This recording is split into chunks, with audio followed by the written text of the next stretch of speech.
ہڈی کے جس جگہ سے گوشت کو نوچتی تھی اسی جگہ منہ رکھ کر اللہ کے نبی صلی اللہ علیہ وسلم بھی ہڈی کے گوشت کو نوچتے تھے. بلکہ یہاں تک کہ عائشہ صدیقہ رضی اللہ تعالی عنہا فرماتی ہیں کہ کنت اشرب من الاناء، اگر میں کسی برتن سے پانی پیتی ہوں تو جس جگہ سے میں منہ لگا کر پانی پیتی ہوں تو اسی جگہ سے اللہ کے نبی صلی اللہ علیہ وسلم منہ لگا کر پیتے. بلکہ اللہ کے نبی صلی اللہ علیہ وسلم اپنی محبت کا احساس دلانے کے خاطر کبھی کبھار پوچھ لیتے تھے کہ عائشہ اس برتن میں تم کہاں منہ لگا کر پیے ہیں. جب نشاندہی کر دیتے تو پھر آپ صلی اللہ علیہ وسلم اسی جگہ پر منہ لگا کر پیتے تھے. اس سے مطلب یہ ظاہر ہوتا ہے کہ شوہر اپنی بیوی سے بے پناہ محبت کرنا چاہیے. تبھی میاں بیوی کی بات یہ ہو سکتی ہے، پھر اس کے بعد اپنے گھر کی اصلاح بہتر انداز سے ہو سکتی ہے. دوسری حدیث یہ ہے، صحیح ابن حبان کی حدیث ہے، عبداللہ بن ابی اوفا رضی اللہ تعالیٰ راوی ہیں، کہتے ہیں کہ اللہ کے نبی صلی اللہ علیہ وسلم حضرت معاذ بن جبل رضی اللہ تعالیٰ عنہ کو کسی کام کی وجہ سے ملک شام کی طرف روانہ کر دیا، اور کچھ دنوں کے بعد شام میں اپنے کام کو تکمیل کر کے واپس جب لوٹے، سیدھے اللہ کے نبی صلی اللہ علیہ وسلم کے پاس آ کر آپ صلی اللہ علیہ وسلم کے لیے سجدہ کرنے لگے. اللہ کے نبی صلی اللہ علیہ وسلم یہ دیکھ کر کہا کہ معاذ تم یہ کیا کر رہے ہو؟ تو معاذ رضی اللہ تعالیٰ کہتے ہیں کہ اللہ کے نبی صلی اللہ علیہ وسلم میں شام گیا ہوا تھا، وہاں کے لوگوں کو میں نے دیکھا ہے کہ وہاں کے مذہبی پیشواؤں کو، سرداروں کو، حاکموں کو، بڑے لوگوں کو لوگ سجدہ کرتے ہیں. جب سے میں نے یہ دیکھا ہے اسی وقت سے میں نے ارادہ کر لیا ہے کہ میں اور ہم آپ کے لیے سجدہ کریں گے. آپ صلی اللہ علیہ وسلم نے فرمایا کہ معاذ ایسا نہ کرو. دیکھو اللہ کے سوا کسی کے لیے سجدہ کرنا جائز نہیں ہے. اگر اللہ کے علاوہ کسی کو سجدہ کرنا جائز ہوتا تو میں ہر شادی شدہ عورت کو حکم دیتا کہ وہ اپنے شوہروں کو سجدہ کریں، مگر جائز نہیں، حرام ہونے کی وجہ سے میں اس طرح کا حکم نہیں دیتا.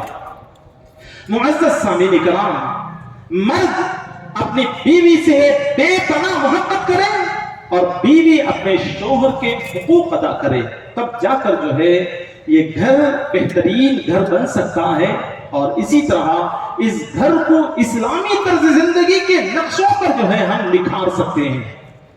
تیسری بات جو میں آپ کے سامنے ذکر کرنے کا یہ کہا ہے، اپنے بچوں کی تربیت. اللہ کے نبی صلی اللہ علیہ وسلم کس انداز سے اپنے بچوں کی تربیت کرتے تھے؟ واقعتاً میں اگر ہم اپنے گھر کی اصلاح چاہتے ہیں تو اپنے بچوں کو ساتھ میں لیں، ان کے لیے اپنا وقت دیں، ان سے باتیں کریں، ان کی باتیں سنیں. آج ماحول یہ ہے کہ بچے اسکول سے گھر آتے ہیں، وہ کچھ کہنا چاہتے ہیں تو ٹھیک ہے پہلے منہ دھو لو، پھر کچھ کھانے پینے کے سامان ان کے سامنے رکھ دیتے ہیں، پھر کھلا پلا کر کے ٹیوشن کو جو ہے روانہ کر دیتے ہیں. پھر جیسے ہی ٹیوشن سے آتے ہیں پھر کہتے ہیں کیا ہوم ورک مکمل ہو گیا، تو پھر سلا دیتے ہیں تاکہ صبح اٹھ کر اسکول یا ٹیوشن کو جانا ہوگا. ہم اپنے بچوں کو وقت نہیں دیتے. اللہ کے نبی صلی اللہ علیہ وسلم کی حدیث سنن ترمذی کی ہے، اللہ کے نبی محمد صلی اللہ علیہ وسلم بچوں کی اصلاح کیسے کرتے تھے. حضرت عبداللہ ابن عباس رضی اللہ تعالی عنہ کہتے ہیں کہ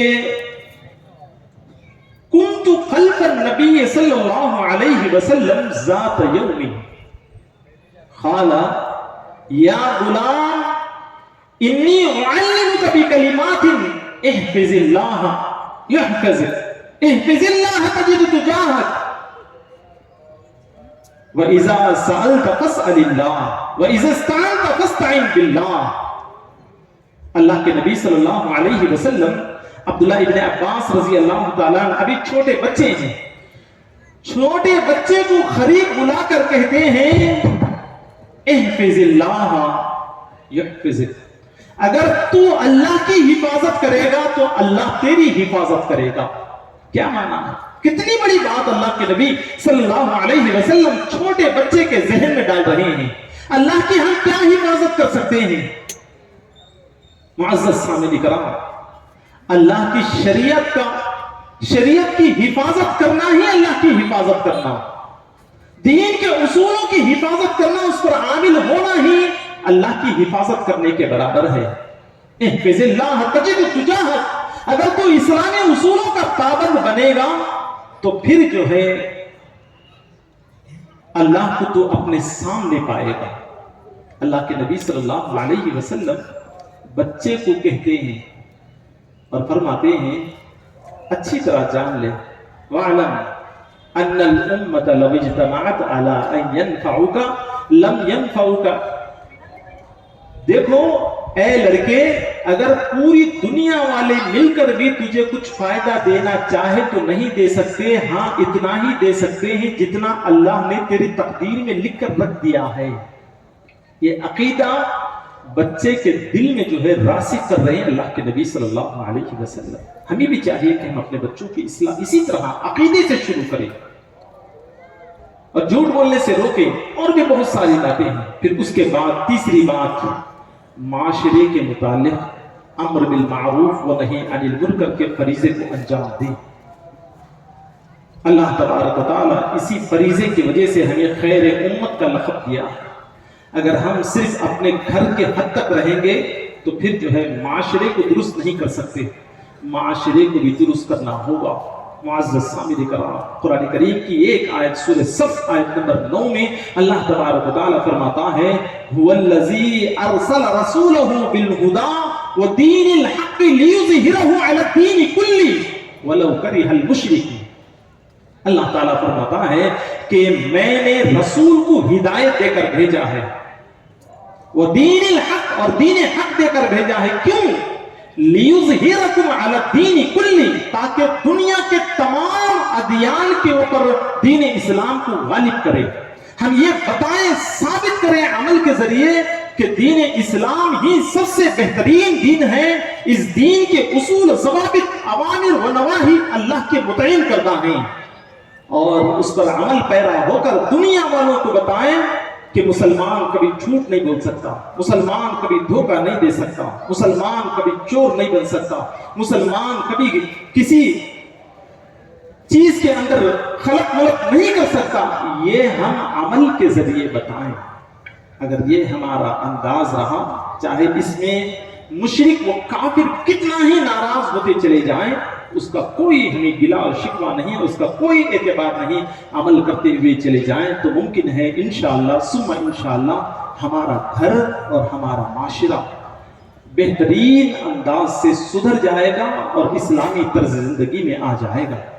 بس انہی چند الفاظ کی بات کو ختم کرتے ہوئے میں اللہ تبارک و تعالیٰ سے دعا کرتا ہوں کہ اللہ تبارک و تعالیٰ ہم تمام کو سب سے پہلے اپنے آپ کی اصلاح کرنے کے اللہ ہمیں توفیق عطا فرما، پھر اپنے گھر کی اصلاح، پھر اپنے بچوں کی، پھر اپنے معاشرے کی اصلاح کرنے کے اللہ ہمیں توفیق عطا فرما. سبحان ربک رب العزت عما یصفون وسلام علی المرسلین والحمد للہ رب العالمین. جزاک اللہ خیر و احسن الجزا. ابھی اذان ہوگی.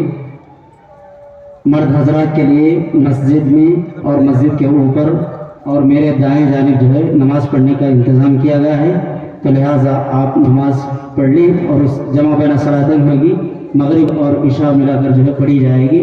اس کے بعد پھر فوراً ہمارا پروگرام شروع ہوگا. اور خواتین کے لیے ضرورت وغیرہ جانے کے لیے جو ہے عطا اللہ بھائی، عبد الرحمن بھائی اور انور اللہ بھائی کے گھر میں جو ہے انتظام ہے، اب لہٰذا آپ وہاں جا سکتی ہیں.